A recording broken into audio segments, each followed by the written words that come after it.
Yo, we on business. Yo, we out here hitting that grind. Podcast vibes, letting loose, unwind. Next on the mic, yeah, you flexing with pride. Meeting dope souls, taking you on the ride. Talking about life, not just that paper. Doing it big, ain't no time for Beyond Business. Today, sitting down with me is someone that you're going to get to know with me. I literally met him 5 minutes ago. After a mutual friend said this would work out well, and I can tell it probably already will. He is a young man in his 20s. He is a military veteran. He's an Army vet. He served overseas for us. He came back and is now still serving the community as a correctional officer. Along the way, he is a music artist, not a rapper, for the record. You guys will get that in a minute. Hey, thank you very much for joining me. This is my man, Jontae The Kid. Thanks for joining, man. Yes, sir. Yeah. Of course. Yeah, this is cool. Pleasure to have you here, bro. Pleasure to be had. Yeah, awesome. I've already kind of got the idea that I may do like a just co-host type, me and somebody. I was thinking about doing a, talk about the dumb shit that I usually ignore that's all over headlines, whether it's Diddy, whether it's the dude getting, the CEO getting murked. Yeah. You know, where you were talking about, it's the short clips that you got to use to make it happen. Just pull up the screen and go to some random shit and go, let's get into it and talk about this nonsense. Oh, Jay-Z's indicted. Let's see what, or whatever. I mean, it's kind of that mush stuff, but it's literally everywhere. I mean, you pull up YouTube today and you're going to see. I took a shower today and I listened to Luigi, the guy that shot the. I was just listening. It just came on my YouTube, like his whole backstory and why he shot that guy, like the whole thing. Enlighten me. It was because I don't know. I got a different thing that I'll get into. I want to hear what they said the reasoning was. I don't remember the YouTube channel, the name of the YouTube channel, but I guess this kid, he was like he had it going for him. Basically, like he was top of his class, like robotics, captain of the robotics team, like stuff like that. And from what I was listening to, he went to Hawaii for a little bit, but he had like this back problem. And I guess they have like a new AI technology for the medical shit, and they were denying him to be able to get his back fixed and shit like that. And it was like really fucking him up because he couldn't surf, he couldn't do the shit that he liked to do and shit like that. And I guess he kind of stalked this. What was his name? Like Brian? I just know he's the CEO. Yeah, he's the top dude, or was the top dude. He for what, United, or what was it? Yeah, for? I think it's United. Healthcare? Yeah. And he was like stalking him, and caught him. Like he shot him in like broad daylight. Oh, I seen that. That was see, to me, it didn't look like an angry dude. It looked like someone who got hired. Yeah, shot it. And also, what's crazy is that fool's grandmother left his entire family. I think she had like 10 kids, $30 million. Oh, so he was straight. Yeah. This fool is like, and she left him $30 million under the fucking circumstance that none of them like went to jail or pled guilty to any sort of crime or none of that shit. It's weird. So yeah, it's a weird will. Yeah, it's oddly specific. Yeah. By the way, I know my grandkids will get weird. Yeah. Huh. Okay. So check this. Yours actually just made mine. Yours makes more sense. Makes more sense than it did originally because I listened to a dude sitting there and he goes, so you're telling me that this man was slick and smart enough to hit the power button on that round thing over there. It's just the air cleaner that makes it right on top. Yep. It's like you're telling me that this dude was in the city. He shot this dude in broad daylight. There was no people that saw him. Cameras saw it. He got out of that neighborhood without anyone getting him. He got out of the city. He got over to another state. And then a dude at McDonald's recognized him, and he happened to have documents on him that was describing who the person was and his reasoning, the firearm, the silencer. That it's going, come on, bro. Yeah. You can't tell me you had that intricate of a plan, and then it just stopped once you got to the edge of New York. Yeah. You know what I mean? It was almost like damn, they just set Luigi out, bro. Yeah. Yeah. but if there's a reason behind it, I guess. I don't know. It's just like, it feels sniperish. Yeah. Cause like, why the fuck you ain't have a plan like after that? You know, like why does your plan stop? There's no way. There's no way. After this dude's. I guess he had a fake identification and shit on him too. Whenever they caught him at a McDonald's. I don't know how uncommon fake IDs are. Yeah. You know what I mean? Some people aren't killing anybody. But they gotta be. Yeah. They got a fake ID just so they can. Go drink. Yeah, I think it's I don't know. There's always something else to it. Some dude that big of money, it's almost like,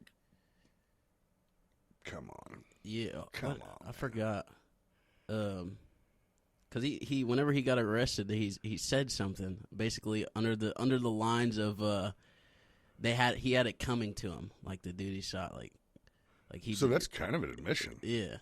So he's toast. Yeah. No, it don't matter if he did it or not. That fool's fucking done for, 100%. Should have done it. These memes though. Have you seen them? I had someone come in last night and they're like, it was a chick and she was like, they got like saying how hot this guy is, bro. and I'm like, they went there with it. Yeah. There's like, I was scrolling on Facebook. Get some pen pals. What? Oh yeah, 100%. Dude, people in our jail get that shit. People in our jail get fucking this. You guys are getting more love than me, bro. Yeah. Like they come up to me all the time. They're like, "Damn, Demi, where the hoes at?" And you fucking got all of them, bro. You got all. What do you mean? Where's my hoes at, motherfucker? You got all of them. You're lending them out. Yeah, bro. Let me get one, dude. You ain't doing nothing. Yeah. We'll make sure you got a few bucks. Send one over here. I'll give you some noodles. Yeah, I got you extra tray, bro. Yeah. I was scrolling on Facebook the other day. There was a picture. Somebody had photoshopped a picture of Luigi as a gas station worker at this little place, and the post was like, "Oh, thanks Luigi for coming in and doing overtime, fucking 6 to 6. You're an outstanding employee," and shit like that. I scrolled down a few, and I see this random guy. It was like, he was another picture of Luigi from like his fucking Facebook or something, holding up a Happy Meal, and it was like, "Oh, thanks Luigi, he came and fucking gave my little kid a Happy Meal," and shit like that. It's just trying to make him look. Yeah, post after post after post. Luigi's just this. Thanks Luigi for being such a fucking amazing guy. Yeah. You know, I think what's twisted is there is definite. I mean, most people don't want to see anybody get assassinated in the street. But you better believe there's a good group, a good number of people who are like, same thing he said when he got it. He had that shit coming. Yeah. Yeah, it's like, you seen Blue Cross had made a big statement the day before dude got smoked. They had put out it was going to be like, it was a big deal. It was almost it said Blue Cross was going to like put a limit on the amount of anesthesia you could receive whenever you have a surgery. Really? So basically it was making it so, if there's any complications, then you automatically wake up to a bill higher than you thought because you stayed out, the surgery lasted a half hour longer. So they had to give you a higher dose, and it's not covered by your insurance. And of course their amount was bare minimum. You know, I mean, they're not going to go. Yeah. And they literally made it. Within 48 hours, dude got smoked, and they said, "No, we did. That's not how we meant it. It's not what we meant, bro." So, they tried to twist it, I think, to where they're going, "No, the hospitals are overbilling for anesthesia, and they're trying to." It's like, that's not what you said, why though. Why didn't you just say that? You know, you told us to fuck off, and then dude came out of the corner like, "Come here." Yeah, and they're like, "No, no, we're fine. As much as you need." Yeah. Dude, do you ever? I get this weird feeling sometimes. I think it was after this election, and I'm like, bro, this fucking planet is not real. Something. Yeah, there's something because I'm sitting here like this election, and I was like, why the fuck is Cardi B up here fucking right telling motherfuckers who to vote for? Yeah. It's even this whole I wake up and this fucking the CEO of who I've never heard this man's name in my entire life, and it's a big deal now. Now it's the biggest thing ever. Yeah, it's it's crazy. Well, it goes, what was going on? It almost makes you go, okay, what was really going on that we weren't supposed to see because you blasted this shit? Now we're paying attention to Luigi. And you know what I mean? It's usually something usually is a deterrent. You know what I mean? Yep. Which I know people who believe that about a lot of the school shootings that happen. It's usually in the wake of something big. You know, something big is in the news, and then there'll be a school shooting, and it's like, don't pay attention to that no more. It's just, I mean, or even like the Epstein thing. Yeah. He definitely got murdered. He definitely did not kill himself. Yeah, definitely. And Puffy is not going to kill himself, but he's going to be dead too in jail. But you think so? Yeah. You think so? Yeah. I think it's just so much higher than we can even wrap our brains around. But come on, we never got this lit. The government had arrested him based on a bunch of tapes, a bunch of shit with Epstein. It goes, so he's dead, and it's just like, yep, it's over. Yep. Well, no, it ain't. Even what was that one girl's name that was supposed to testify too? Yeah. What was her name? I forgot. Oh, it's on the tip of my tongue. Huh. Yeah. You know who I'm talking about? Huh? Yeah, she was supposed to go testify about all the people that was on the list and shit like that. Never. It was a big thing for like a month, and then fucking after that, no one. That's I'm going. Since when does him being dead have to do with anything? Mm-hmm. You know, but I'll be damned if that shit didn't cut. Bill Clinton was like, whew. Yeah. Same. I mean, I think the craziest Stephen Hawking is being on that list. Yeah. There's some. I don't think we really know all the list. But you know, Trump said he went there. Trump said he had got invited and went there once and was like, yep, nope. But I can kind of believe that, man. He's like a never drank, never smoked, kind of a. I don't understand. He's just a money guy. He's not a politician at all. Yeah, but. I didn't vote. I don't think I'll ever vote just because. It don't fucking matter. Yeah. No, yeah. I hate to say that. Unless if it ever comes down to it, and the wrong president wins by one vote, it's your fault. I'll go on publicly and say, I should have voted. I was lazy. That's my fault. My bad. I'll vote fucking in the next 4 years. But I don't really see what the fucking big issue is with Trump. Like all I see like clips. Maybe it's just my media. Cause I see like him. He hangs out with all these little podcasters and everything, and he just seems like all around. Of course, he's an older guy. Yeah. All the people complaining about him is he's just not a politician. I think that's the problem. Yeah. Is if Kamala wins, then the whatever we call that group runs shit. If Trump wins, ain't no one got. He don't even care what his cabinet says. I mean, if in reality he'll make decisions. And so it's funny when you brought up the Cardi B thing, because for Trump to not only win but by a landslide was like, what? Nobody expected that, really. But Joe Rogan and Theo Vaughn, that's what did it. I mean, in my opinion, you just went and reached 10 million viewers. Joe Rogan especially. Yeah, for sure. Because even the crazy thing about Joe Rogan's is people that would subscribe to it, notifications on, like they had blocked that whole 20 million views in a week, and they blocked that whole fucking podcast. That's crazy. They fucking... It didn't show up in nobody's... you had to search for it. You had to search for it. That was weird. 20 million people searched for that podcast. That's crazy. To watch it. And then it was just like... Well, you remember while they were doing it, there was a few things that he was very... Okay, we're not going to bring anything up and show it because we're not going to have any reason for someone to say we can't be... Like, he was conscious of it. But I don't think... I honestly think that if Trump wasn't the right person, that like Joe isn't a Dana Wright, Dick Wright, or if Trump sucks, then he sucks. You know what I mean? He's kind of one of them to where it's like, well, make it make sense. But I tell you what, they said the minority vote that Kamala thought she would get, she shot herself trying to get, because she's going. They were talking about the minorities are going, wait a minute, you're bringing whoever, I don't know. Did Charlemagne get in on one of them? Did she sit down on like a brief Charlemagne the God interview? There was something watered down she did, but it was specific, almost like hip hop related and whatever. And the minority community was going, go on Joe Rogan, bitch. We watch him too. Yeah. Stop trying to act like this is some. What podcast did she go on? Because she went on one. I think she only did one. Right.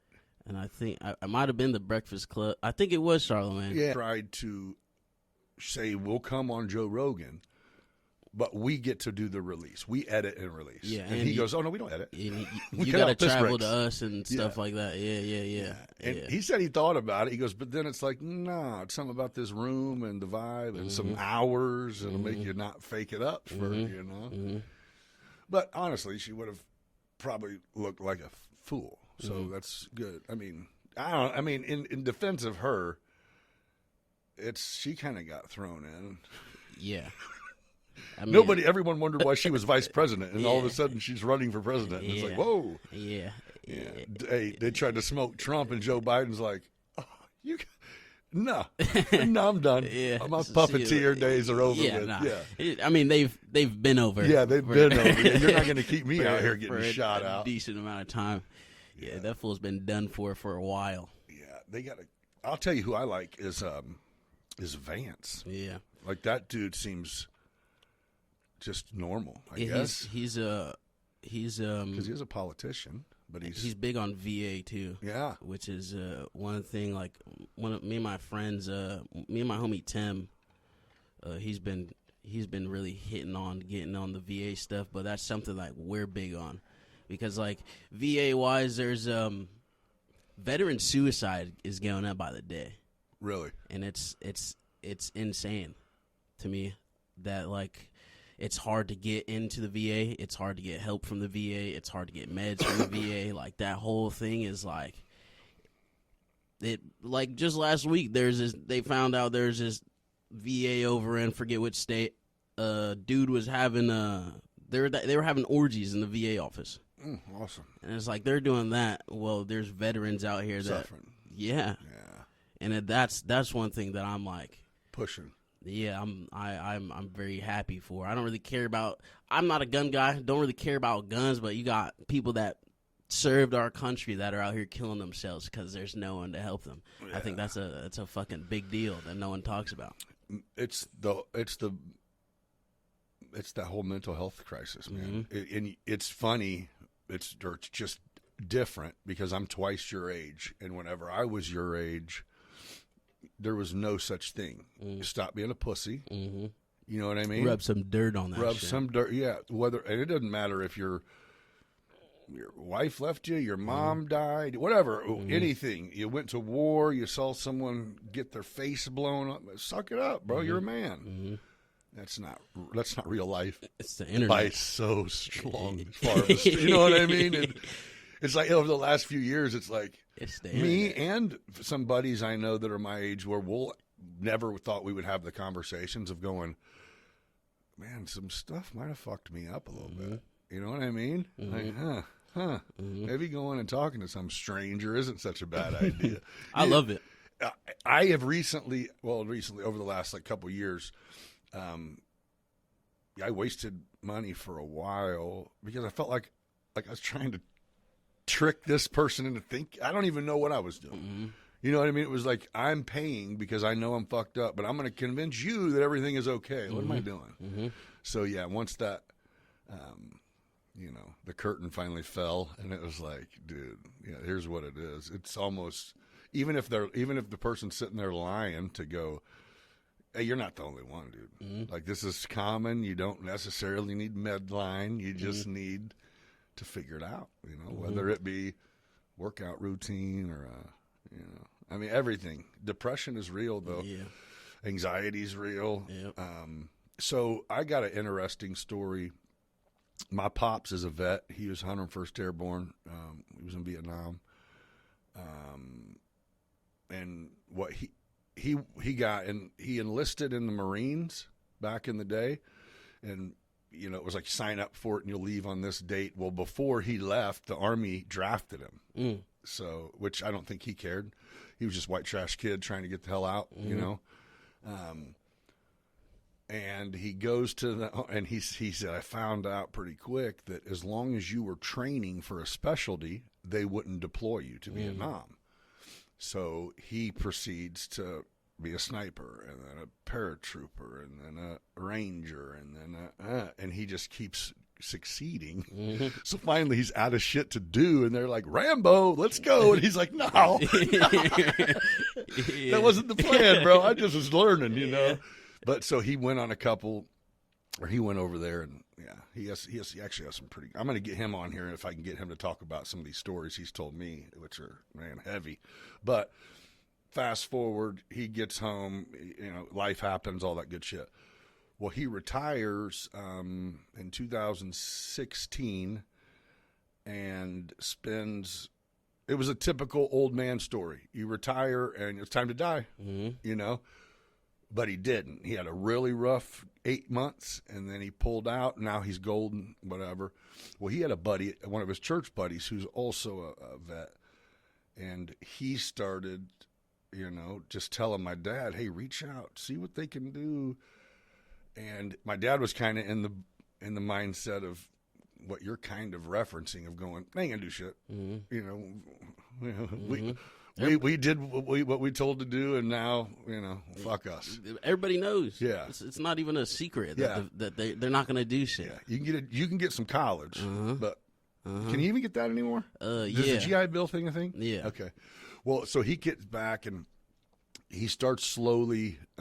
It ends up so my dad retired after 30 years of work, and so between Social Security and work, they're making like total between him and my mom, and they own their house, so that's plenty for work. We're in Decatur, Yeah, and they're frugal. They don't spend shit. Dude, my dad ends up getting a check for like from the VA, and the letter telling him he'll be getting back pay for the rest of his life, for the rest of my mom's life and his life.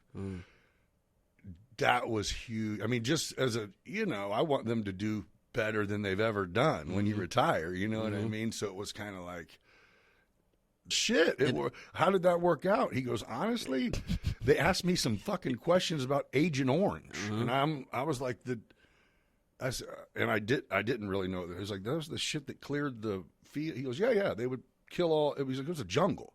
So they would throw this shit down to kill everything. And he's like, they asked if I ever came in touch with it. And he's like, oh, we had our shirts off wiping that shit off our faces. Hell yeah, I came in touch with it. They sprayed it on us. But it wasn't supposed to hurt us. And they contributed like fucking 60% of his health problems throughout life to that. Obviously, if he's getting a check for it, anybody who's involved, if they pursue it. But I was very, very pleased with, you know what I mean? To at least go, well, the VA ain't been shit, but hey, take care of my pops, man. Yeah. Let's get that at least. Yeah.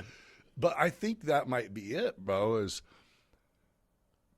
people are not confident in the benefits. Like the benefits that do exist, or they're kind of like the grants that get hidden and the money that just goes uncollected because everyone goes, yeah, that shit has nothing to do with my health. I'm out of it now. They don't give a fuck about me. Which, that's terrible. Like, that and the people who die over there who have families here. You know what I mean? It's like the mental health of the people who come back, and how about just the livelihood of the wives or husbands and children that are left just fucked up. I had one of my friends. We weren't super close, but he was a Muslim. Super like nobody ever had a bad word about this guy. He was like 28, rest in peace to Sneed. But he got in a car accident last year. And around that time, it was going around that if a soldier died while they're in service and it wasn't military related, like they didn't have their uniform, like they didn't die like while they were working or something like that, because whatever you sign up, you're supposed to, if you die while you're in, your family's supposed to get like $500,000. Oh. But if they was going around that if they died like on while he service, was in, but not on service, yeah, then they weren't getting that money. Did not stick? I don't know. I never. That's rough. Dude. Never found out. But it was just a fucking wild thing to me. It is wild. Like, and on one hand, you go, okay, it was probably written that if in combat, if you die, then it's different. But it's just like saying, man. Yeah, it's like you are where you are at an intersection you're at because of the job you have. You know what I mean? It all kind of trickles back. Yeah. Yeah. So are you like a reserve or anything now, or you're just out? Yeah, I'm completely out. Okay. Yeah. I Where'd you grow up at? I grew up in two places. I lived in Waxahachie, Texas till I was 14. Okay. Then my family decided that we were going to move to Roatan, Honduras, a little beautiful tropical island out there. Whenever I was 14, going into freshman year, and I lived there till I was 17, and then they told me, they were like, you're gonna go to the military. I chose which branch. It was gonna be Coast Guard, but I was 17, so they had like my dad had to be there whenever I went to basic training, after my schooling. It was just too much traveling back and forth, so I chose Army. It was just a waiver and fucking went off. Oh, it wasn't a lot of thought into it. That's just what you were doing. Yeah. The only thought, I mean, I was a 14 Echo, so my bonus was, I think it was the highest bonus that I could get at the time. I scored flying colors on my ASVAB, which is like the entry test. So I got to any job that I could do any job in the military. But I chose that one because the bonus was like $25,000. And paper chase. Yeah. That was basically it. I was gonna do, it was either that, diver, or forgot the name, but it was basically the people that kind of prepare like dead soldiers, like clean up all their, do all that stuff. And I was just like, there's no bonus for that. So what? Yeah. So I was like, because I really wanted to do it for some reason. But there's no bonus for that, so I was like, "Yeah, I'll go. I'll stick with the $25,000." Well, and you're a teenager. Yeah. I mean, it's hard to make it. I mean, even anybody listening that's like, you don't just go where the money's at. When you're a teenager, you damn sure do go exactly where. Yeah, I spent every last fucking drop. I still go where the money. Yeah. Yeah, you're like, that shit was spent where I got it. I fucking wasted that money for sure.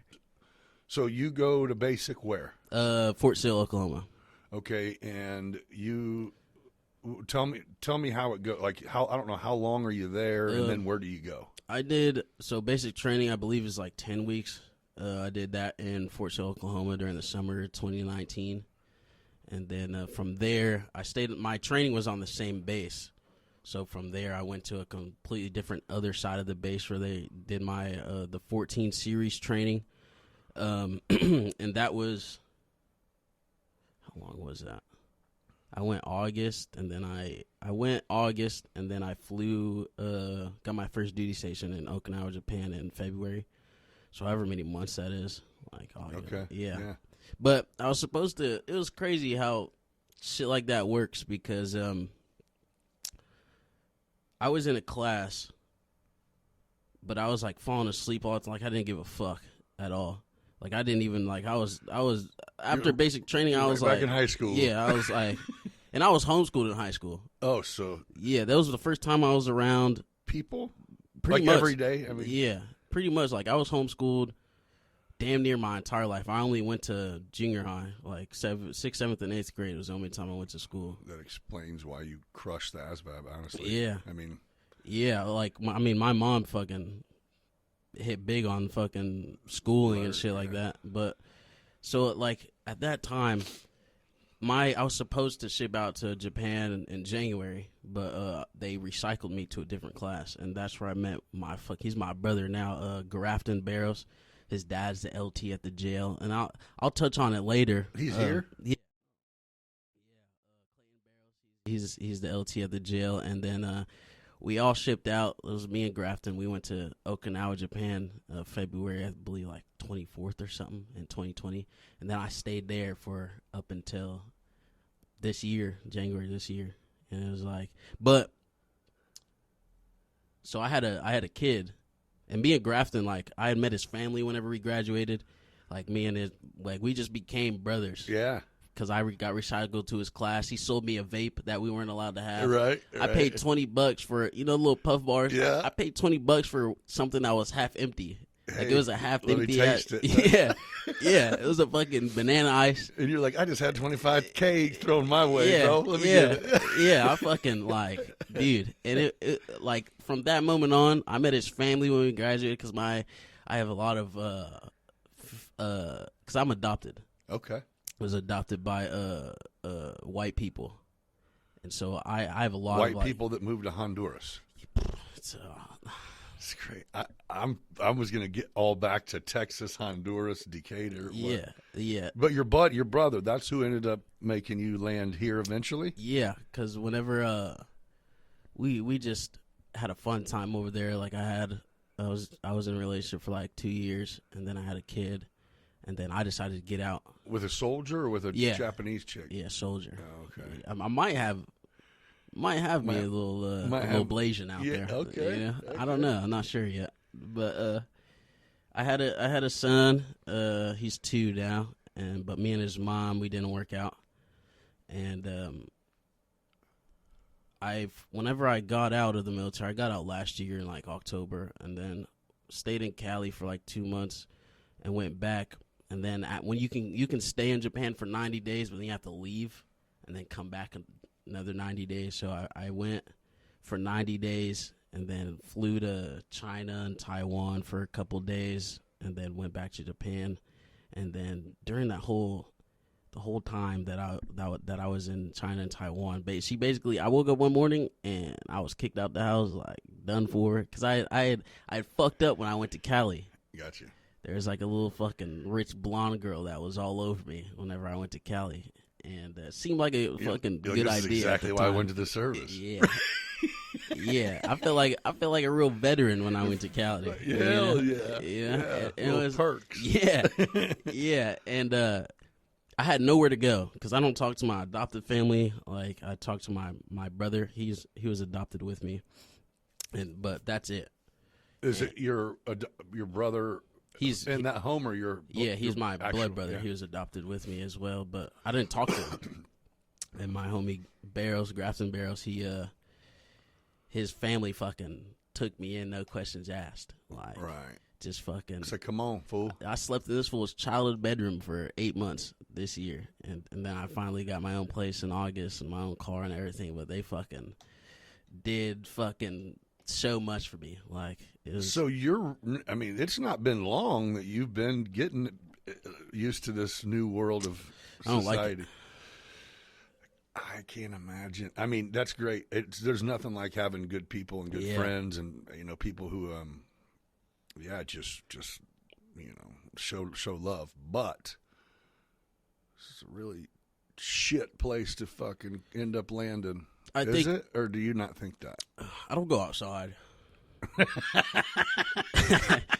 Like I don't like no matter where I'm at, it's the same, bro. Yeah, I don't really. I stopped drinking for a little bit, just because with the whole breakup and everything, it was like really fucking up my mental health. Yeah, and so I don't go out to like bars unless it's on special occasions. I stay home and drink a little kratom and play video games and work. Like that's all I do. And so I don't. It is a shitty place. I will say that it's different. It's different than any other place I've lived before. Well, but sure, it is quiet for the most part. It's a good place to like. It's a lot less congested than the places you've been. Yeah, getting out of the military, it's a good like working at the jail is such a good like it's a good transition job.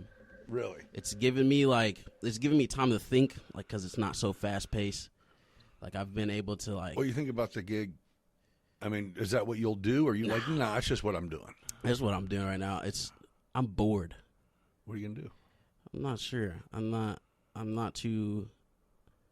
You're like, I'd like to tour. Yeah. Make music. Yeah. That's like. It's such a. The weird shit about that is, like, it's such a, like. How do I explain it? The dream is so far off. Like, I can taste it. Like, it's like the dream to be, like, I'm not even famous, but just to live off of my music is just like, it's such a big, like, dream, but it's so fucking, like, close. Right. It's so, just like. the right person. Yeah. Here's the right thing. And Yeah. plug. You're done. It's always been that. It's crazy. It's right? it's always been that from the day that I started making music. It's always been, bro, if the right person hears this fucking song, dude, like, it's over with. Yeah. I'm on. Yeah. So, but you've spent time, because you got a few things on YouTube, but you got a lot on Spotify, right? Yeah, I have on Spotify, Apple Music, I have 3 albums. What is your Jontae the Kid is just look on Spotify and that's Yeah. Jontae, Jontae the Kid. That's my birth name before I was adopted. Jontae. Yeah, Jontae. Yeah. Oh, so when you got adopted, they changed your name. Yeah. So at first I was thinking, good for you. You had a family adopt you, and it seems like you got to live in some cool places. But you don't talk to them now. That means that you don't feel the same. Maybe were you spiteful because military was what you were going to do? No. Or I mean, it's always been music since I was like 14. I used to. So, but I'm saying, what happened with you and the family that? A lot of whenever I went to the military, I started for like a year and for like 18 months. I was doing acid. Very I do acid every weekend. Okay. Like fucking just. Yeah, you liked it. Yeah, it was like.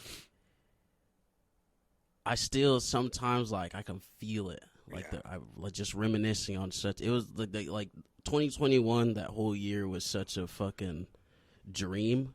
Like I was in a dream state that whole year, but. Whenever I came out of it, I kind of like there's some things about me growing up and me being adopted and just my whole birth family that just kind of like I started remembering, I started actually thinking about it. Like, for example, my brother last year for his birthday, my white family they sent this fool a chocolate cake, a dozen chocolate donuts, and my brother's black, and 2 bananas. And I'm not joking. I'm not joking. And my brother. Not to laugh. But like what the? Yeah, my brother didn't think nothing of it, and he called me. I was like, "Oh shit, what they get you?" And he told me a chocolate cake, a dozen chocolate donuts. Who the fuck gets donuts for the birthday, and 2 bananas? And I'm like, bro, that's just a subtle reminder that like these motherfuckers, they own you, bro. Like they sent you a gift card for Popeyes. Yeah, yeah. It was yeah. It was shit like that. Like, why the fuck would bananas even be on the list? Did he love bananas or something? Nah. Okay.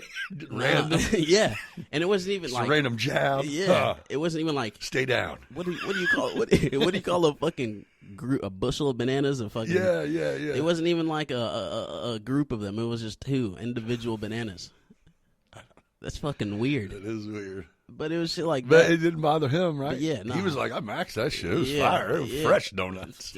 Didn't even fucking cross this man's mind. So do you think there was something to it? Yeah. You're honestly, it was like, Yeah. nah. Me personally, even growing up, like I remember shit like What, like they were racist? racist? No, I don't think they were racist. I think it was more of I don't know, because like I had one black friend growing up, but that's because this black friend's mom was she was a teacher. Yeah. She was very, not even to sound racist, she was just educated. Right. If we could put it that way. Like I had one black friend growing up, like me and my brother used to play basketball and football with black kids down the street. I remember one day the ball popped or some shit, and we all went to our house to go get a new ball. And I remember my dad saying, he said, like, you can't bring them here anymore. Like, I don't want to fucking go to work, come back from work, and all our stuff be missing type shit. Like, it was just, like, little shit like that. And even then, just, I've eaten a whole bar of soap for lying, a whole bar of Irish Spring soap for lying, mouth swollen for 3 days. It's just so much little shit that just added up into, like, these people just did this shit for money.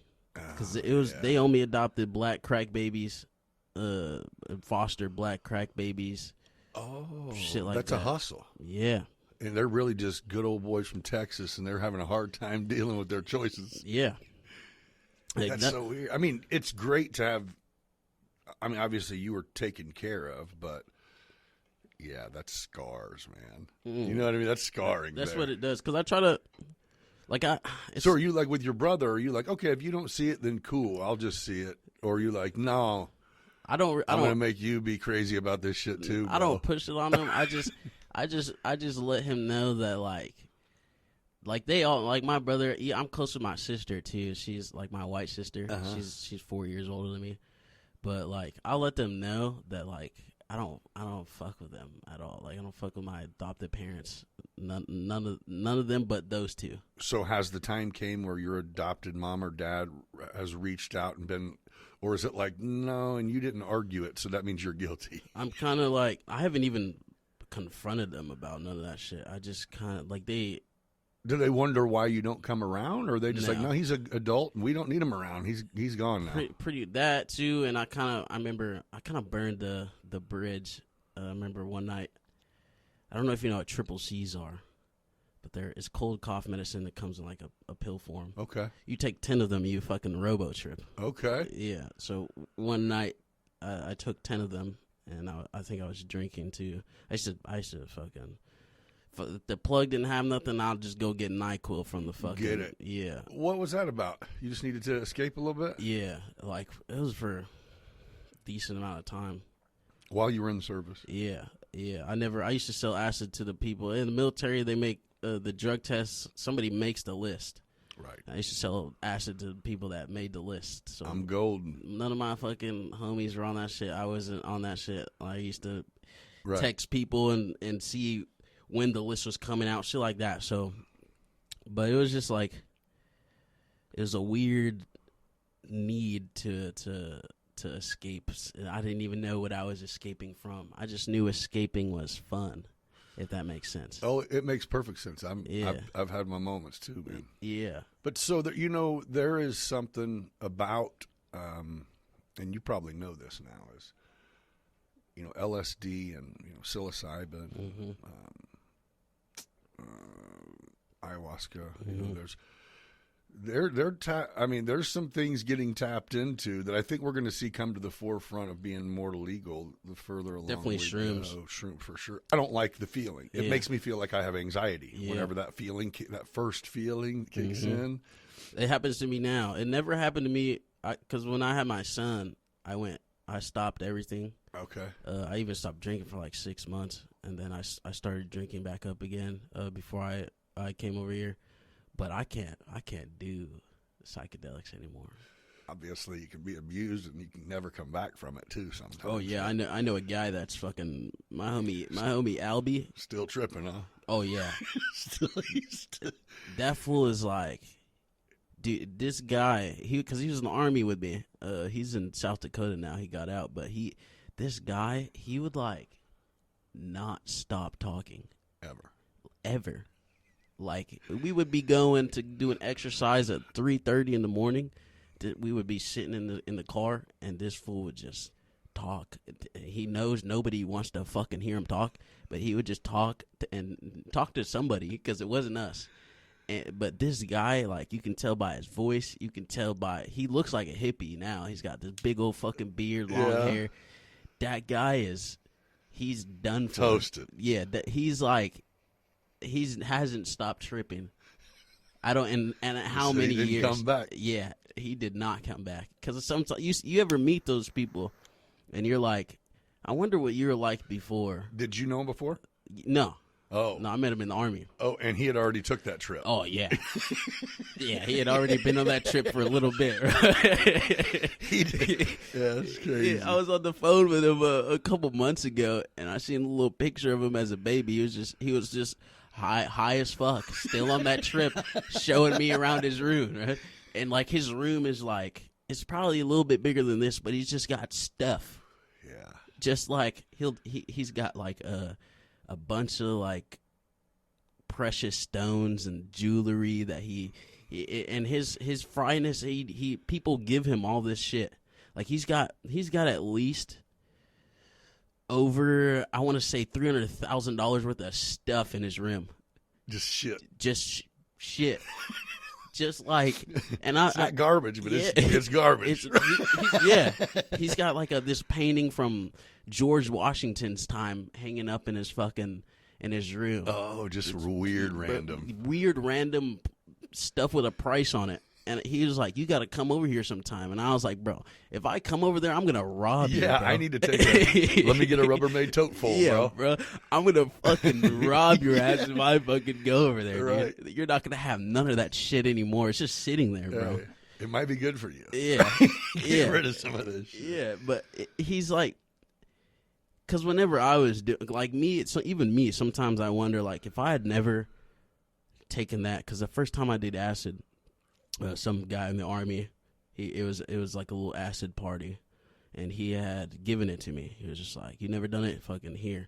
And how'd you guys get like the tabs? Yeah, first it was gel tabs, and then I met this. They were shitty gel tabs, like they tasted like bud and everything. Oh. And I didn't know that. One of my homie Tim had told me like, "You haven't tripped yet."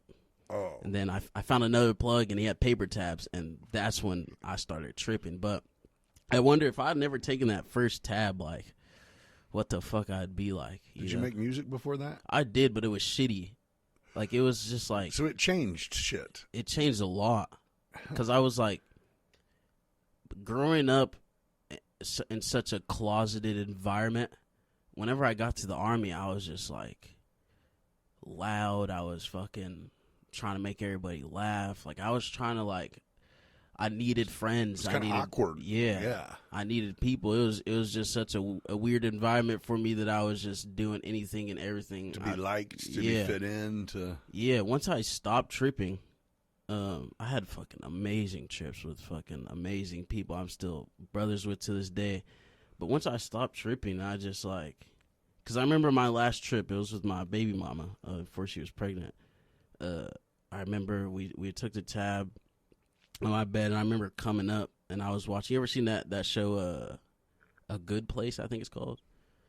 It's a good show. So it's a movie or a show? Yeah, on Netflix. But it's about basically this girl dies and she goes to heaven, but it's actually hell. And then the characters in the show start to realize that they're actually in hell and good. Shit like that. It's a very good show. I was watching that, and I remember something in that show kind of like just the little fucking wire in my brain kind of connected, and I was like, I looked at my baby mom, I was like, I don't need to do this shit anymore. Like, it was just a weird thing. Like, it was like a need. Like, I don't need to do this anymore. And whenever I said need, it just kind of like that whole trip was just kind of like realizing how much doing that shit, even doing it recklessly, but how much it was needed, you know, in a way, if that makes sense. It does make sense. And so I kind of wondered, like, now, what the fuck I'd be like if I'd never done that. Like, because even my music, it just kind of evolved. Like, that's why they're called moon tapes. All my albums, moon tapes 1, moon tapes 2, moon tapes 3, and all of that shit I had made fucking that whole acid period of time. I made 3 albums in the year, and I still have another. Creativity was rolling. I have another album I made, still on my phone. I'm trying to hopefully release it beginning of next year. But that album is called Welcome Back to Earth, because I made all those songs of the album damn near sober. I mean, I was drunk at the studio recording them, but I made them clear-headed, if that makes sense. So where's your music? Not the lyrics, but do you make or how's that work? Like, where do I make it? Like, do you make your like the tracks? And No, shit, I buy the beats, Okay. but I write the lyrics and everything. I have this guy over Sonic. He's over in Japan. I would spend hours at that studio. Like he showed me a bunch of. It was just a studio I used to go to, and he showed me he was just amazing guy. What do you have to rent studio time? Yeah, I used to get that shit fucking. He loved, like, me and him would just sit there and talk, just like how we are. We would talk about anything and everything. Nice little Japanese dude. So I used to pay $40 an hour. By the end of it, I was paying $40 for the whole session. I'd stay there from 7 till 2 in the morning, 3 in the morning. And it was just making. Once I stopped doing acid, I made music because I loved making music. There wasn't a need. That was the new thing. Yeah, it wasn't a need for the right person hears this shit. You know, it wasn't a need to fucking be big anymore. It was just I love making music. Might be onto something there. You know? Yeah. And that's where the greatest musicians, they come out of. A lot of people now, just because of the internet, they make music and their song goes viral. And the world is pushing so much brain rot. There's no room for people like me that just love making music. Right.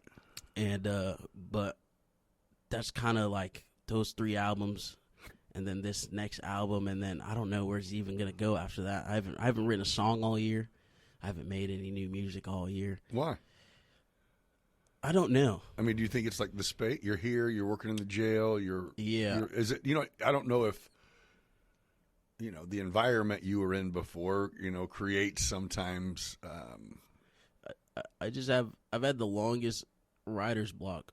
Oh. Like it's I don't know why.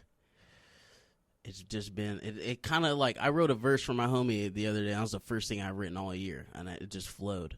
Okay. But whenever I used to get writer's block, I'd get it for like a week, and I would tell myself, because some people, they have different methods to get out of it, like go on a walk or some shit. But me, I would just tell myself to take it all in. Yeah. Just don't even think about writing. Just live your life. Fucking take in the conversations that you have. It'll come out when it needs to. I fucking stare out the window when you drive. Fucking just. Right. Stop scrolling for a minute and take it in. Take everything in, and then I'd be able to go right again. This whole year, I've just been doing shit. Just taking everything in. Yeah. So you already know at some point you'll get to just go. Yeah. At some point, like, hopefully I make it down to Dallas. My homie Never, he's doing shit out there. He's got like a little studio and everything. So hopefully I make it down there so I can do a couple shows and everything. Yeah. But right now I'm just. Have you performed? Yeah. Yeah. Yeah. So how crazy is it going from, I don't even know what the word is. Like growing up? Yeah. You know how when you went to the military, it was like your first time being around. Yeah. To go from stuck learning school at the kitchen table at a house in Honduras to being the person that people want to see on stage, that would have to be like, was it like the most nerve-wracking thing ever? Or were you like, I'm built for this shit? I was drunk. Oh, you're like, oh. Yeah. Felt like they liked me. It was, because I used to write songs for my youth group, because I play guitar and ukulele. And we're in a tropical island, so I used to write songs for my youth group. And when you say youth group, like church? Yeah. Yeah. And I used to write. I've been writing songs since I was like 15. Oh, you play instruments? Yeah. And then never recorded nothing until I went to the Army. But once I think one of the biggest reasons I kind of started I guess what initiated the falling out with my adopted parents is because my whole music switched. So like I went from writing about like Jesus and worship songs to blazing and tripping and doing fucking pills and doing everything that I was doing at the time. And they didn't really like that, but it was just I don't think I really noticed it until I came here. I was living even though it sounds corny, but I was living such a fast life. When I was in Japan, I was going to the studio every 2 weeks to make songs. I was throwing albums together. We would do shows at strip clubs, and it was just the strip club would be this small strip club, fucking would be packed. Probably like 3 of these rooms would be packed with 120 people. Oh yeah. And we'd be on stage, and I would take like 10 to 12 I want to say gabapentin. Yeah. I would take the gabs. I would take like fucking 10, 12 of those. What does that do? It's for nerves. I was going to say, I was on gabapentin. I have a restless leg real bad. And I was on gabapentin for a while, but I'm like, I never got high. I didn't take enough. I don't think I ever did get high, but whenever you get, I still ate half a bottle. Yeah, you get drunk faster. Oh, it's the mixing. Okay. You feel real fucking good when you're drunk. Oh, I got you. Yeah. You're like, accelerate this moment, bro. Yeah. Okay. And fucking, that's what I would do. I would do that shit. Like, I would fucking. You were just down, bro. Yeah, if I didn't have any antidepressants, or I didn't have anything, I'd take antidepressants and go drink on that shit. Like, you're lucky, dude. Yeah. I mean, for you being reckless like that, it can lead to addiction. It can lead to. So when you did the last LSD, last time you tripped, did that snap you out of doing all your curious drugs like that, or was it like, nah, it just made me stop tripping all the fucking time? Yeah, it was just tripping. Like, I still, cause even my friends were worried about me because I was doing it a lot. Just getting carried away. Yeah, They're like, bro, you're not a rock and roll star yet. Yeah, stop living like it. Yeah, I was doing it so much. Like, my homie Tim, he remember he came to my room and was like, bro, you need to stop. Chill, bro. Yeah, and I stopped doing tabs, but my homie Tim, he would have all the muscle relaxers and fuck. He had his back fucked up, so he had all the pills. So we would go fucking snort some cyclobenzaprines and get drunk. Like, that was just what we did. But whenever I had my son, he left, actually. I think that's what really did it. He got out of the Army, he left. And then every now and then we go down to the store and get like a CBD pen and shit like that. Right. But once it started getting closer to the birth of my son, it was like, in my relationship at that point, even before my son was born, was like, in my head, in my heart, I knew this shit was not gonna work out. Right. But in my brain, I was like, it's got to. I don't want to be a statistic, you know. But it ended up being that anyways. But that's really what got me to stop, and I just stopped, and it fucking sucked, because I stopped everything but vaping, and it was just like, I would go out. I would tell myself, if I went out to like eat just to get one beer, and I was doing shit like that, wasn't getting buzzed or nothing, just to have a beer, you know. And the effects from doing all that acid for like a year, a little bit over a year, like, there's so much anxiety. I would go get drunk, and I would reach a certain point of drunkenness to where my brain had convinced myself I was going to start tripping. Like, and I would have to go outside the bar, shit, the fucking music would start getting loud and wonky and doing. Oh, you were tripping. Yeah. Yeah. Yeah, and I've probably November last year, I finally, like, it's all that shit stopped, but it was just, I'd be driving and then the music would do weird shit, or I'd be driving and I would just, like, the road would do weird shit. Like, it was just like, that shit fucked my brain up. Like, oh, yeah. Actually. But for hallucinogens to, spark or release something for someone creative is not uncommon at all. You know what I mean? Like, there's shit, a lot of the greats, used to be the most creative when they got the most fucked up, and then they die, the Kurt Cobain, Janis, Jimi Hendrix, I mean, same. Yeah. But shit, Elvis, I mean, all of them. I mean, I think hopefully you don't come to the point where you go, well, fuck, the only way that this writer's block stops is if I fucking get on cloud 9, man. I got to go, and I got to go back up to cloud 9 and check y'all later. But at least maybe if you were, it don't sound like then you had much insight. You just tried something you liked and was like, hell, let's get it. Yeah. And, now at least to look at it and go, whew, I was fucked up. Yeah. That's saying something. Yeah, it was. I'm not sure. But so how does that work? You're in the military. Yeah. Is that a, like, 8-hour a day job? Nah. So PT over there was 5 or 5:30. Wake up for PT, and then after that, you go to PT for like an hour. Which what? You go work out? Yeah, physical training. Yeah.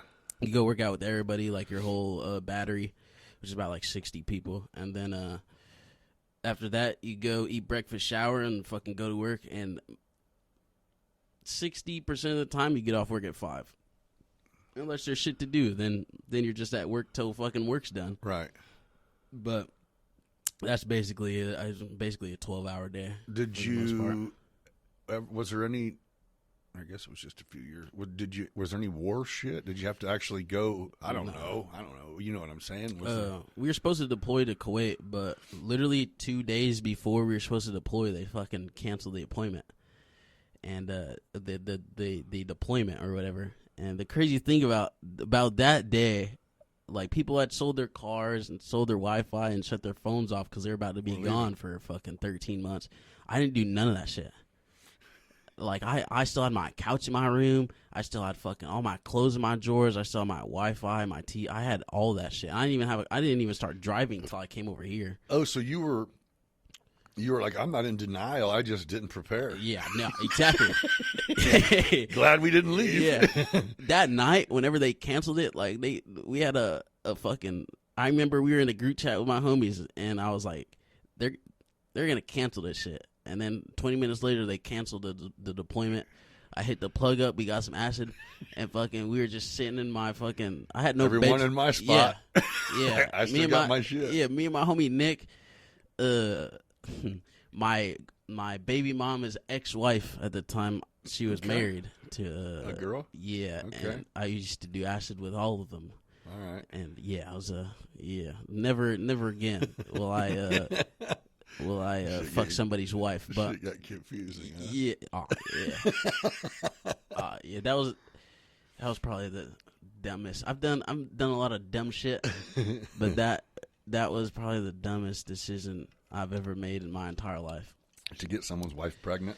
Yeah, I mean she had left her wife at the time. She was already going to leave her wife, but I think if like I wasn't like there who I was, like I don't know, it was just you brought her back home, Bo. You flipped her.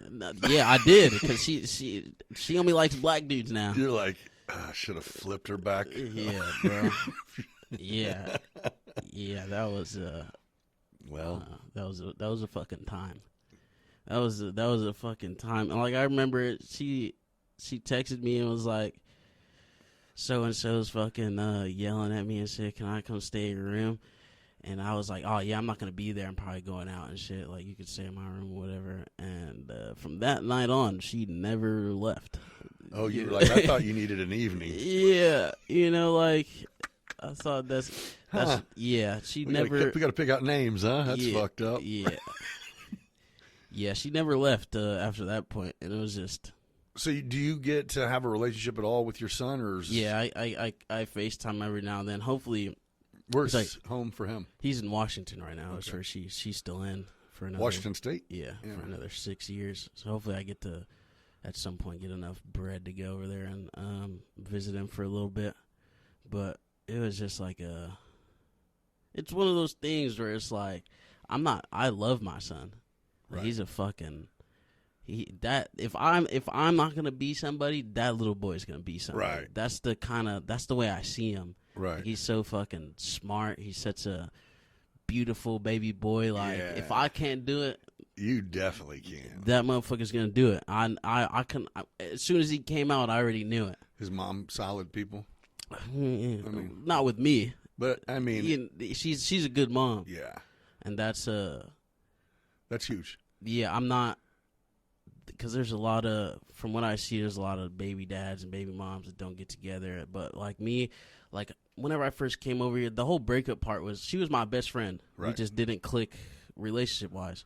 And so it was like I was losing a best friend whenever we broke up, So I don't have any bad things to say about her besides the shit that went on in our relationship. Right. Which, I did shit, she did shit. That's just how it goes, Yeah. But she's a good mom, and she's a good person too. Right. So I don't really.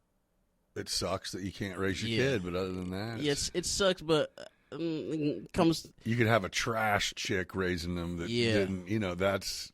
It sucks too, but it sucks because I know that it's my own fault, Yeah, it makes it a little worse. You can't blame anyone. Yeah. It was me. Yeah, shit. Yeah, it was, and I knew too from the fucking day. I knew, like, because I'll push that. I'm the type of guy, like, I like to toe the line, and I'll put a foot over. Right. I'll keep doing that shit till I get caught. But I know as soon as I get caught, like, shit's changing. That's me. That was all me. Yeah. That was all me. Like, I knew exactly. Like, my dad used to tell me all the time growing up when I used to get in trouble. He used to be like, every fucking time, there's consequences to your actions. Every fucking time. It wasn't like, I'm doing this because I love you. None of this shit. There's consequences to your actions. And so now, anytime I do something, like you already know. I've thought of every which way to not do it, and I've thought of every which way what's gonna happen if I do, what could possibly happen if I do, what could possibly happen if I don't. So I know. Yeah. Like, I know. I mean, that's huge to be able to say. Yeah. I just sometimes my life is so fucking boring. I need to do something. Spice this shit up a little bit. Yeah, I don't really care about getting in trouble as long as I don't get arrested. I don't care about getting yelled at. Right. Like, I was in the military. I don't know if you know what Article 15 is. I don't. It's comes from your lieutenant commander, which is like the head guy of where you're at. Lieutenant commander, and it's basically in Article 15. It's a big deal, and you get Article 15 for like. It's like a write-up or something? Yeah. It's like you can get like a counseling and then Article 15. That's like fucking, you do extra duty, which is after work. Then you got to basically go sweep the barracks, pick weeds. I got you. Extra work until 11 o'clock at night. It's your punishment. Yeah, I got, those are a big deal. You were like, I was at Article 15. I got 4 of them. Yeah, I got 4 of them, and then I got a GOMAR, which comes from the fucking 4-star general. We got all of my homies got GOMAR. It was 4 of us. We went to Tokyo during COVID. Okay. We weren't supposed to. Like, we were like, that was, my homie had posted, shout out Rob. He had posted a video of us in Shibuya crossing and put the fucking geotag on it. Ooh. And his LT seen it and snitched on us. And I remember that day we had all got called. Like, what the fuck are you doing in Tokyo and shit? And this dude, Rob, he had started yelling at all of us. He was like, damn, y'all got us all fucked up and shit. Y'all got us caught up. And he was the one that did that. It's hilarious now, but I got in trouble so many times. I stood on the red carpet in front of fucking first sergeant, commander, so many times. It didn't even faze you anymore? Nah. So where you're going, I ain't going to jail. Yeah. Even at work. Right. Even at work, like, the first time I fucked up when I was a CO, this is the reason why I don't want to do this job forever, is just because I wouldn't say I'm too nice. I'm just a human being. Right. I don't like to think of myself as having a position of authority over, especially over criminals. Like, I don't tell them when they say, hey, CO, like, bro, my fucking name's on my shirt. Don't call me CO. Really? Like, shit like that. Like, I like. You realize that's the opposite of most people. Yeah, they need to be in charge of someone. And you could tell. No doubt. You can tell like certain, like, they even lowered the fucking hiring age to 18, and you can tell like the kids that get there, they feel some sort of power, and it's weird to me because like you're in charge of people that already done fucked up, you know? Like, you're not in charge of somebody to fucking make that sandwich for that guy. You're in charge of people that already done fucked up and that know you're in charge. You know, they know what they can, and like it's just calm down. Yeah. Yeah. So I had a dude who's like my age, and he retired from being a policeman already. I think it was partially not his choice if he wanted things just to be smooth, you know? So anyway, I got him to come sit down with me here this past week. And he had a really interesting perspective, because that's what my thing is. I go, what is it that makes a new officer of anything seem like they have to do that, poke your chest out thing, whatever. And his take was, he goes, dude, I'm 5'8", $175 or whatever. I didn't come in here to bang. I came from the military, and I was a military police, came here, became a police officer. And he goes, dude, we get treated like shit. He goes, everybody's automatically like I'm trying to explain how he explained it was. He's like, I thought we were coming to serve the community. He goes, and I'm not that naive. I know shit happens too. He goes, but it was like within my first year of even stopping people for traffic shit, it was like they treat you like such a fucking asshole that you become one and go, okay, fuck you then. And I'm like, I guess you don't really think about that side of it, but that's a good perspective you have, though, is you're going, not only these guys already fucked up, but you are also dealing with, potentially dangerous people.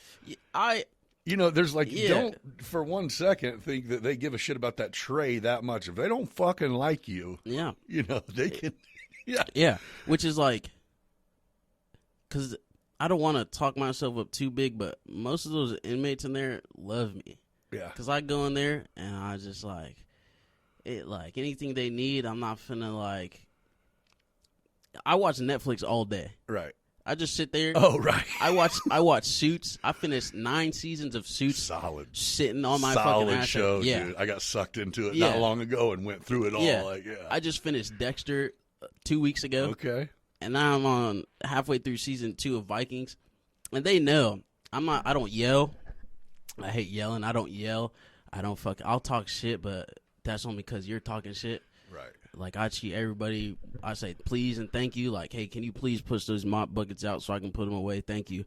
I treat them exactly like human beings, because, you don't have your phone. You're already locked up. You got to spend holidays away from your kids, your mom, your dad, your brother and sister.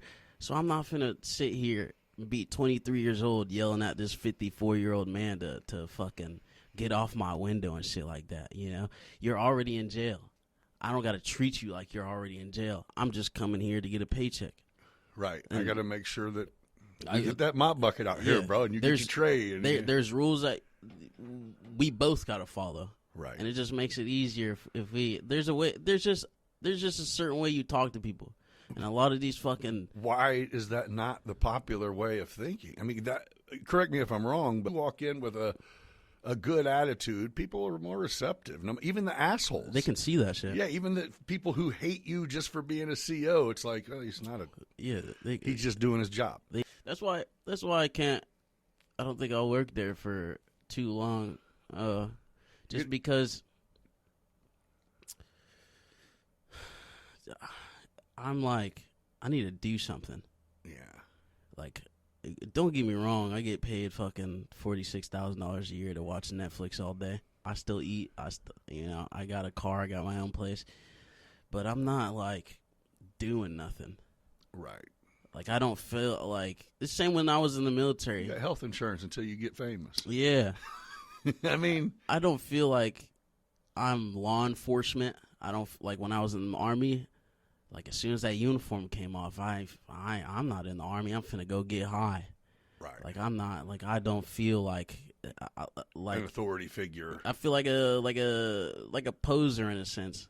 I'm just here doing that shit. There's a lot. You become a cop, you gotta wear that shit. Yeah. To go be a cop. Yeah. Some of these people that are in corrections, they're they couldn't pass the police test, so now they're wearing that shit. Like they're a detective. Yeah, they're wearing that shit in I think the worst environment possible to wear that shit. You're over here people can see that you've been wanting to be a cop for the last 20 years. You just got stuck with this job, and that's why motherfuckers I don't know what the whole point is. Maybe if you're an asshole enough to people, they'll stop coming back to jail. I don't know what the whole idea is, but it's I don't think it's even thought. I don't even think it's thought that far. I think you have a lot of people who are unhappy with their lives and their home, and they can come somewhere and project that onto people, and it makes them feel, you know what I mean, some kind of way. Something I'm working on is I'm the complete opposite. So how is Haddock down there? I love Haddock. You ever heard the term jolly? He's the fucking jolliest. If I had to call somebody jolly, that's great. He'd be the guy. It's fucking Jolly Roll. Yeah. Yeah. That's fucking Jolly Roll, 100%. Like he could be an asshole. Oh, yeah. I haven't seen him. I've seen him get frustrated. I haven't seen him get mad, but he's just like such a fucking. Anytime I see him at Woody's with his little box of cigars, he's always in a fucking jolly mood. He goes, my trick is, if you don't treat me like shit, you doing whatever you did to get here is like, damn, that sucks you got caught, because I don't know what you did, but I know what I did, and I didn't get caught, you know? But I'll tell you what's really weird is he sat here and he was like, I am law enforcement. I'm 100%, and I'm kind of just, even still, I'm like, what? No, you're not. Yeah. But, yeah, I guess you are. That's how I feel. Like, no, I'm like... Yeah. But, you know, he has a motorcycle club that's law enforcement, too. But I'm still going... I think it's my fault, and this might be your fault too, is the association is when you say that, you're almost saying you're above me. Yeah. Which is not saying you're not above me. I but, don't.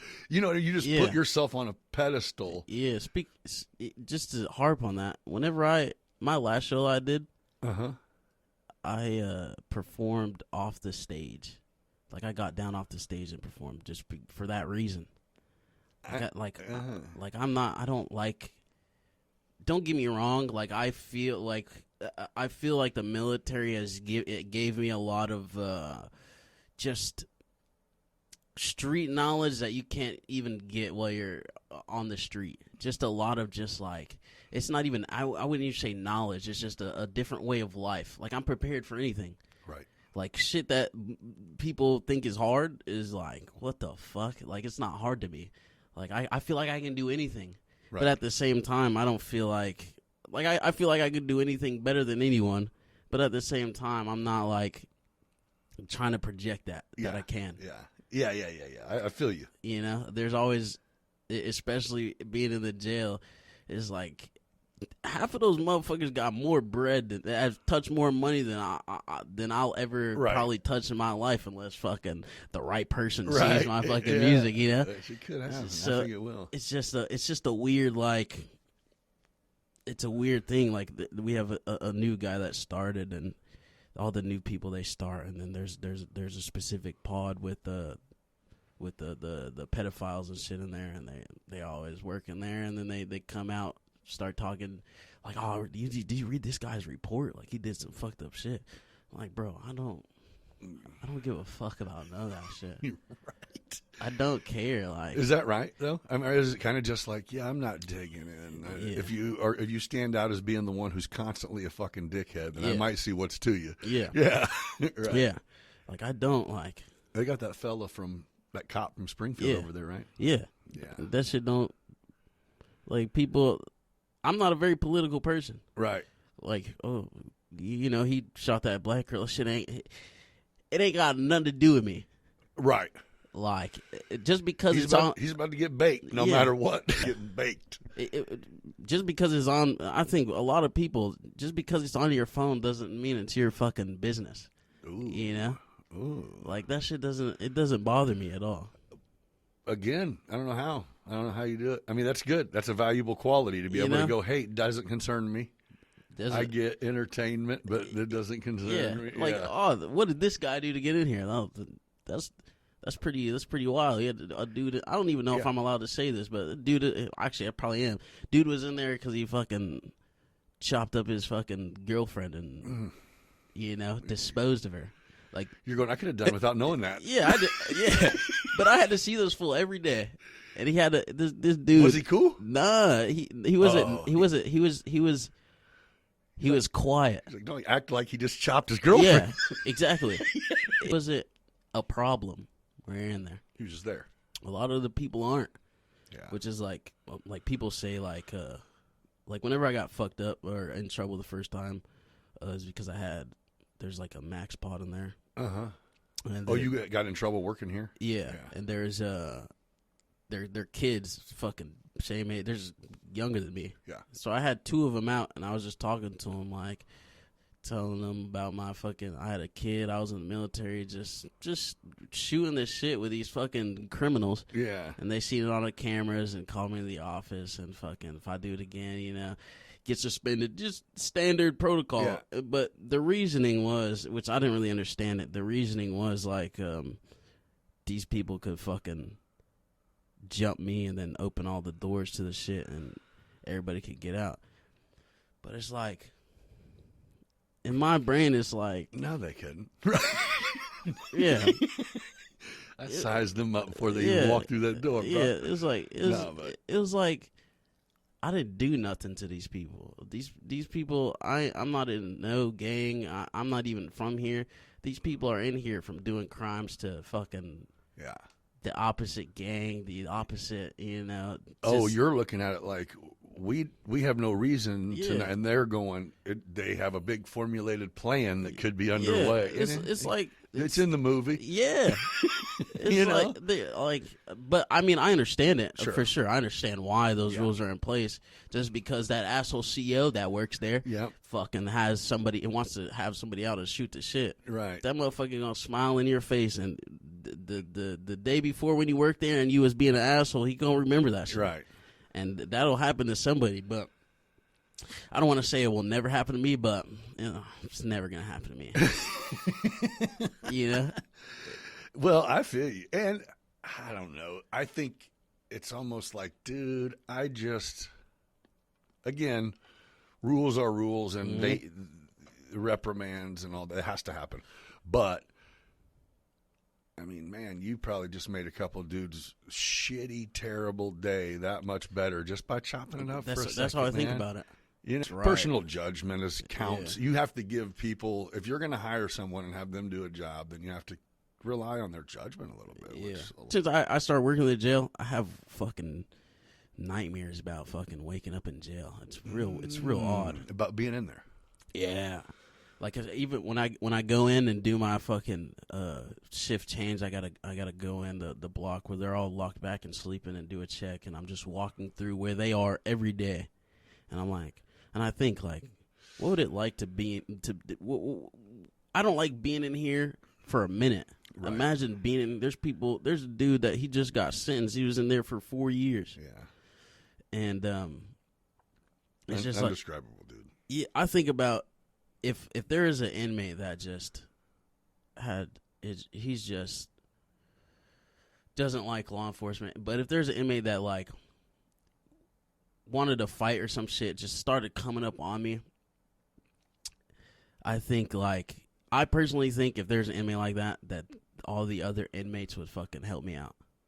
Right. That's how I think about it. That's how I want to run my move while I'm in there. Yeah. Is like if something went down with this fucking we're not on the two teams that you think we're on. With this person that has no business helping me, help me. Right. Because we're human beings. Would he help me because of the decency I've shown him and I think the answer is probably oddly enough, in like the mid-'90s, I didn't think, to me, in my world, racism didn't exist. Like social media, we've now made sure let's make sure everyone get reminded of the division all the time, to where it's like, wait, what? That shit, where'd that come from? The same people that bring it up are the same people that are like, we gotta end this racism. No shit. You gotta stop fucking... Stop talking said that? about Morgan Freeman said... Yeah. Stop talking about it. Yeah, it's done. Yeah. Just like how we stopped talking about the Jeffrey Epstein list. Yeah. Why can't we you stop talking about that shit? Yeah. There's too much money. Yeah. You know what I mean? There's too much money and controversy. Yeah. Of course, you have the people who will go, he's black, I don't fucking like him because I'm white and we're white. Yeah. And the other way around. Other than them fucktards. There's a guy like that when I first started. He had a fucking giant swastika on his fucking back, but he didn't because obviously I'm a black CL, but he never like, he was separated from everybody He had like his own cell and everything. He was in just away from everybody, but he didn't like treat me any sort of way. No, because I didn't treat him any sort of way. You know, that's it. You know? Like, of course, he probably didn't like me because of my skin color, but I didn't approach him in a way like, you don't like us. Yeah. You don't like us. We're on separate teams. Yeah, so I gotta I gotta make sure you know that I know that you don't like us. And it's unnecessary. It's such a fucking. I'm there for 12 hours. Yeah. And I'm gonna sit there for 12 hours and just fume over nothing. You're gonna ruin my life. Yeah. We hate you for a while. Yeah. I'm trying to. But you're like seem compassionate. Like you're even going, bro. They already are. Whatever they did for whatever reason. Yeah. Pretty sure he sat there long enough to think about it a lot. Yeah. You know. Yeah. And why do I have to think about it? Right. Yeah. No shit. You know what I'm saying? Like. Yeah. I ain't do none of that shit. Right. I'm just here to watch Netflix and make sure what do they tell us? Make sure they're not fighting, fucking, or dying. Yep. That's all I got to do. Right. And that's all I do every day. Just make sure they're not fighting, fucking, or dying. Yeah. Yeah. I think that job would just suck. Yeah. It doesn't. It doesn't suck. No. I meant maybe the part of just chilling, of just fucking sitting there. You know, what I mean? I'm bored. Fucking dark ass room. Yeah. I mean, it's I find new ways, like they'll come up to the window and knock on a little thing because they want some paper towels or toilet paper and shit. Well, first couple months, like a little box. Yeah. First couple months I was there, I would just do it for them, just to because I didn't want them to fucking because I was new. Yeah. So if I didn't do it, they were just gonna yell through the chuckle, you know, bitch ass, and shit like that. You fucking bitch ass. Let's not go there. Give me some fucking toilet paper, you bitch ass lazy shit like that. So they do? Oh yeah. So I would fucking because they do it because then you're gonna get up. You're gonna win a reaction. Yeah. So I would just do it and then what? So there's COs who will come up there and argue with him and shit. Oh yeah. You take your bitch ass back to this. Oh yeah. Oh yeah, that's great. Or it's not, but it's funny. But I would do that shit because I was like, I'm not trying to be called no bitch ass nothing. I just don't want to get up and you have to get up and then open the door and bring the toilet paper in there and then shut the door and then sit back down and the then, next guy needs just pencil sharpened or whatever the fuck is going on. Yeah, 2 minutes. I gotta stand back up and go do my little checks or whatever. But now I know exactly. Okay, as soon as I roll the doors, one person from every pod is gonna come knock on the little thing and ask for fucking toilet paper and paper towels, right? So I know that I can ignore that one. Because I gotta serve trays, I got shit I gotta do, so I can ignore that one, right? They'll be all right, right? And their doors are open. There's toilet paper in their rooms, right? The motherfuckers window, like I tell them now. They're motherfucking. Whenever we go do shakedowns, we walk into a cell. Their fucking rooms, their little windows are fucking lined with toilet paper because they just ask for the shit and people give it to them and they just save it. Just so they don't not have it. No, it's just like they're just hoarding this shit just because they just want something. Yeah, yeah. Like so it's like I tell them now like this whole week. I wasn't an asshole, but I was just like, I'm not doing this shit no more. And they would tell me they would knock on the thing, send some toilet paper in here, and I was like, I'll roll your door so you can get that toilet paper out of your room, but I'm not finna send no more toilet paper in there. I've found new ways to stay sitting on my ass and watch Netflix without being an asshole. Right. I know you need toilet paper. We'll get you some toilet paper. You just, I'm gonna roll your door so you can do it. I'm not finna. I don't want to get up no more, and that's why I don't think I'm gonna be there for very much longer. Will you go the police route? Oh no, definitely not. No, my best friend's getting out of the Army, and he already put his application in for DPD and everything, and he wants me to go do it with him. But I have super shitty knees and just a bunch of like physical problems. I don't think I'd even pass the physical test, which sucks. Right. It sucks to like think about. Like I can't play basketball anymore without my knees swelling up. I can't run. I can't stand for longer than 20 minutes without being in pain. What's that about from? Army. Oh. I think just Army and the for sure. No doubt. But I don't think I could do that physical wise, and then just we get people, the people that come to jail know that they're coming to jail. They know they're going to be in jail. They don't they don't hate us. Right. 95% of the people that come to jail don't hate us. They call in, it's called a straight in. Like they be like, available escorts, we got a straight in, which means that there's somebody fucking fighting the police. But as soon as they step in the jail, they're cool. Yeah. And that's not, I think me going the police route, I'd actually be an asshole. You'd have to. And I think that was what I was saying when I talked to the police officers. After he got done explaining his first 3 months, I was kind of like, yeah. You'd have to be. Yeah. Or what? You be an asshole, you lose your job. Because I don't, imagine I'm pulling somebody over for like some little fucking 17, 18-year-old kid driving fucking over the speed limit. And I look at this kid. And it's just like, damn, I don't want to write you a fucking ticket. Fuck this guy. Shut up. Yeah. Yeah, I don't want to. Yeah, you wouldn't be good. I'm the type of I'm the type of guy that's like, bro, what? I don't want to do this shit. You're gonna get caught one day. It's just not gonna be by me. Right. Yeah. Somebody else is gonna get you. Hey, I'm just here stopping you to let you know there's cops out. Yeah, that's exactly what I would do. Not even joking. Hey, we're here. I'm just pulling you over because 2 blocks up ahead, that motherfucker's going to take you to jail if you fucking keep going the speed that you're going. Yeah. And that's sticker, bro. Go get that. I'd be like, I want to keep people out of jail. Yeah. Like a lot of people that come in jail, like I hate this shit. We have a little blog called it's Trod 5. That's where all the fucking people that come in jail, they go there and they wait for their court and shit to find out if they're staying or not.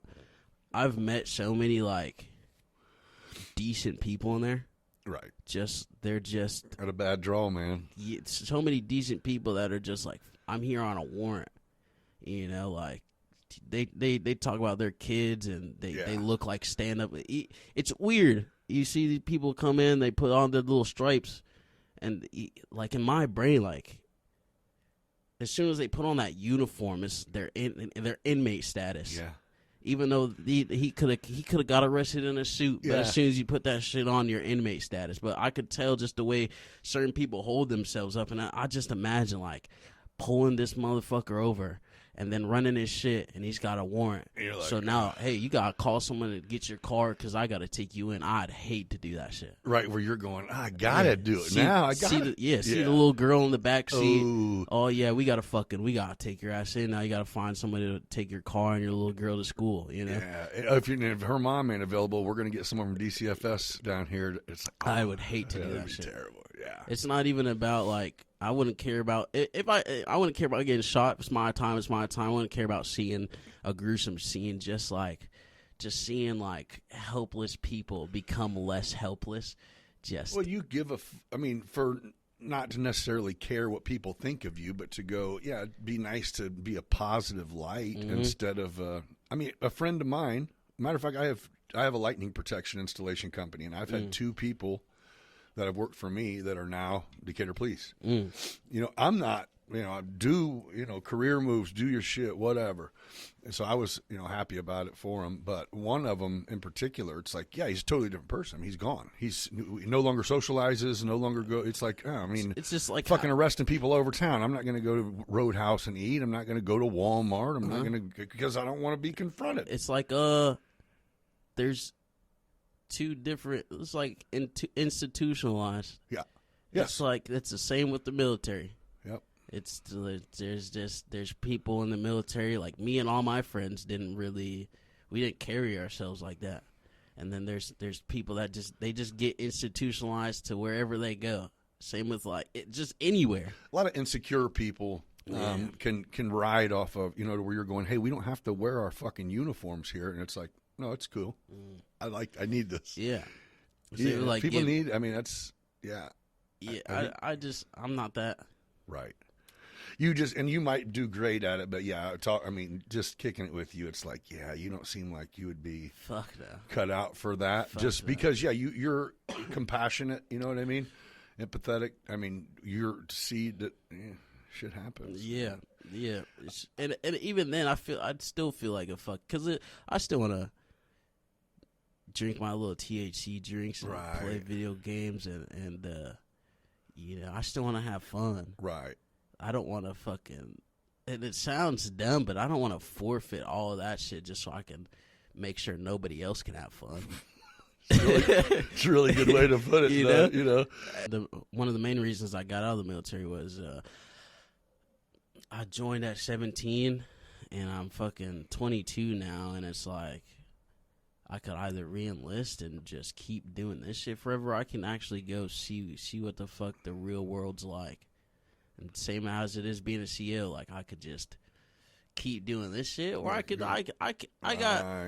do this shit for 2 years, and then I got long, because people don't see it as a correctional officer. They don't know what the fuck that means. People, when military, but it tightens your resume up. For military, sure. They don't know that I fucking got high half the time I was in there and fucking all that shit. They just see military and law enforcement. That looks fucking perfect. That looks fucking no record, military, gold stars long, on a resume. Yeah. You know, so it's like I'll keep doing this shit for a little bit until I find something. I really wanted to do psychology just to be a therapist. I'm telling you what, I had this conversation with a couple people. That's the training that they should be giving police officers anyway. Mm-hmm. You know, psychology, probably jiu-jitsu. A lot of that shit is as long as you look good on paperwork. Right. Well, it doesn't help that, I mean, like you said, they lowered the age higher in there. It's not a popular trade anymore. Fucking hate it. Nobody wants to come be a cop, man. No. I mean, for the money only, maybe. But other than that, they don't even realize it. $74,000 a year in this fucking town is. That's what they do? Yeah, it's $5,000 signing bonus after you get that after academy, and then $74,000 a year. Man, I guess that's good. That's fucking $30,000 more than I'm making. You're like, I could go park at the park all day. That's exactly what I do. Yeah. Shit, I'll just drive around and scare motherfuckers. Right. Yeah. See somebody speeding. I'm behind you. Yeah, I'll just pull up behind you. You slow down and drive around getting people paranoid all day. That'd be fun. Driving on bumpers, watching people lock up. Yeah, that'd be fun. But it's just the other. And maybe I could do it for 10 years, and maybe that's all that I get to do. Yeah, that's all I've done is write tickets and scare people all day. But it's just that risk of having to fucking just see someone, when people come to jail crying and shit, having to deal like I don't. It's real life shit. Yeah, man. I don't want to. Yeah. Maybe 5, 10 years. That'd be something I'd be down to do. But right now, can't. No. Can't do it. I got fucking music career to pursue. So, okay, that leads into something pretty good. So, I'm gonna play some of your shit.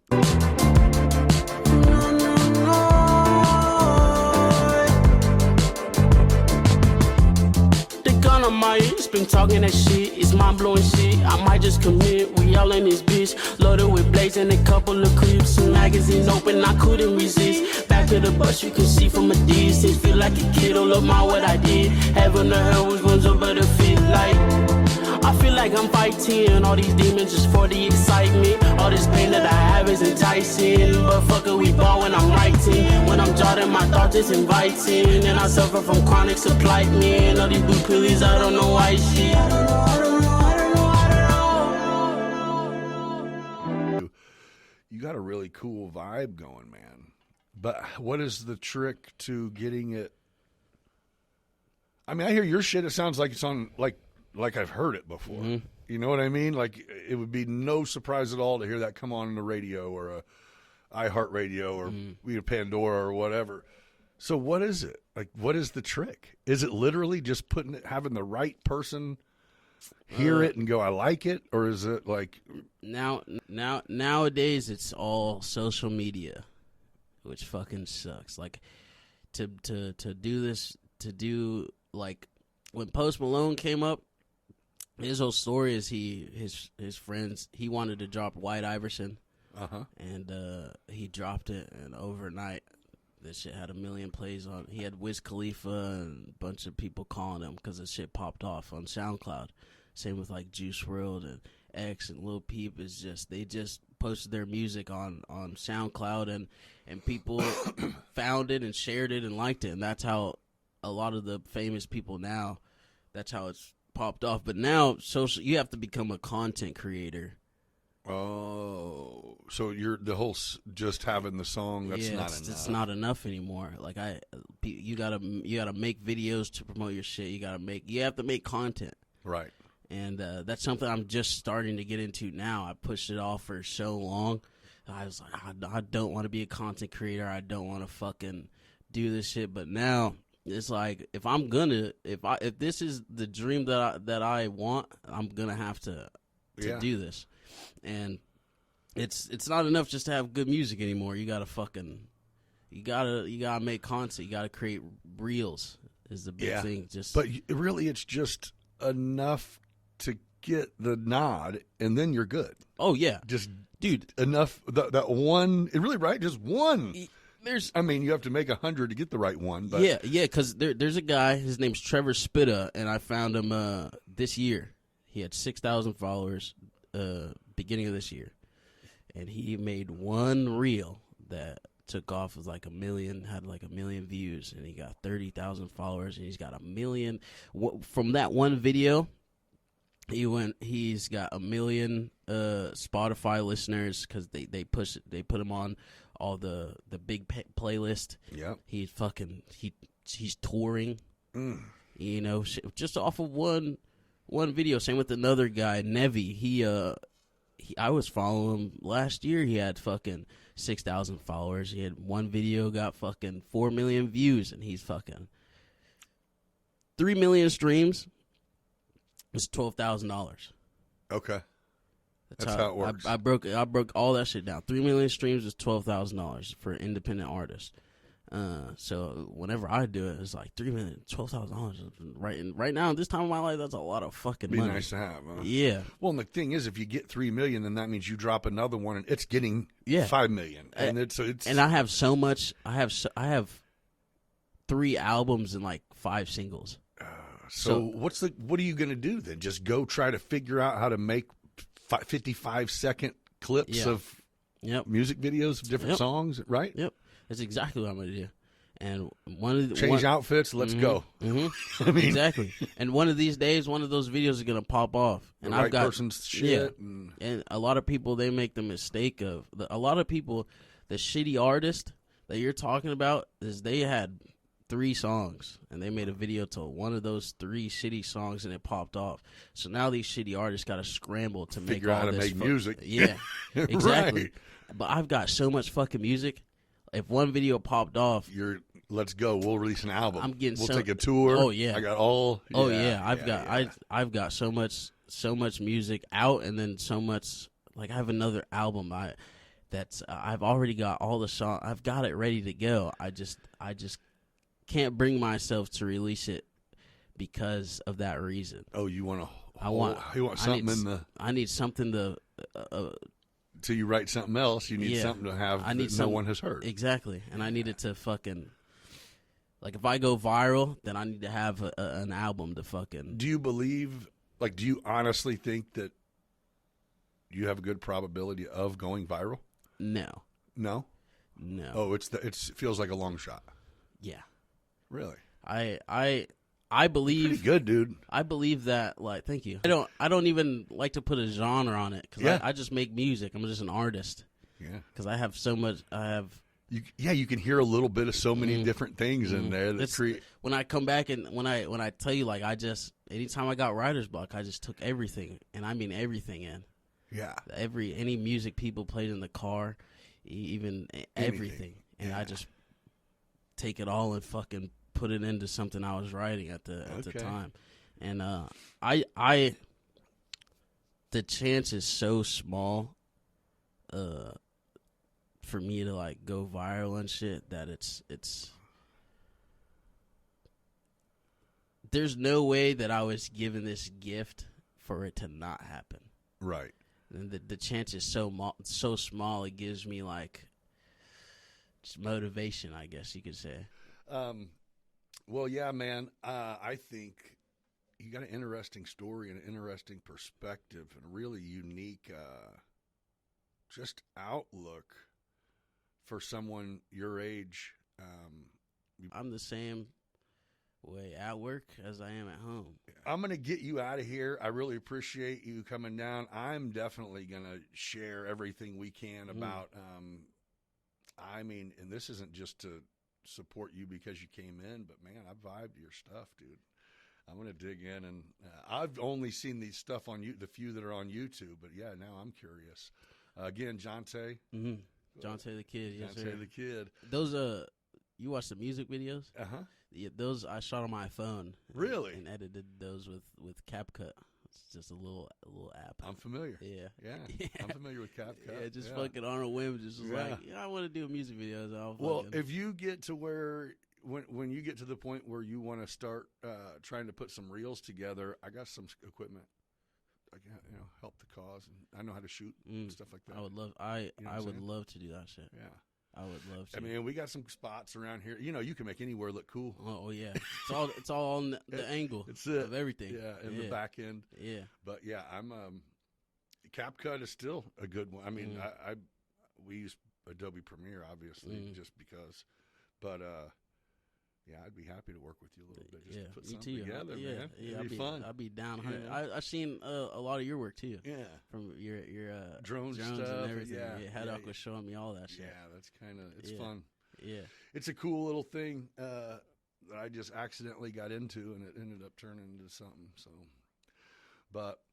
Well, brother, thank you very much for coming in. It was a pleasure to get to meet you and chat with you. Yeah. And like I said, whenever we cut off of here, is we're definitely going to make a point of possibly even doing this kind of regularly. Yeah. You know what I mean? Just come in when you're off once a month, and let's just talk shit, smoke a cigar, and see what's going on with life. And I'll keep trying to convince you not to be a cop. 100% down.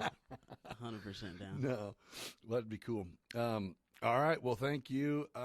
Thank you for joining us. Hey, for real, I'm going to put the plug right here on it. Check him out on Spotify, man. Jontae the Kid. Hey, he's got a vibe. It's not, like he said, he makes music. It's not hip hop. It's not rock. It's not pop. It's just fucking vibes. So, support the guy, man. Thanks for joining us. Be blessed. Be kind to each other. Take care. Doing it big, ain't no time for a hater. People yap behind his back, but we rise like the sun. Gather round, fam, we just having some fun. Beyond business, it's a vibe, feel that thrill, getting intimate. May even get your heart filled. Meeting the legends, those raw and real. Digging deep thoughts, show you how to feel. From the block to the boardroom, we making that move. Beyond business, baby, yeah, we got the groove. Shout out to the hustlers, the real street thugs. We all eat together, no need for the shrugs. Yeah, you blessed with the gift, determined to thrive. Nick's breaking it down, keeping that fire alive. Let's go deep like the ocean, no bluff. Beyond business, baby, we can't get enough.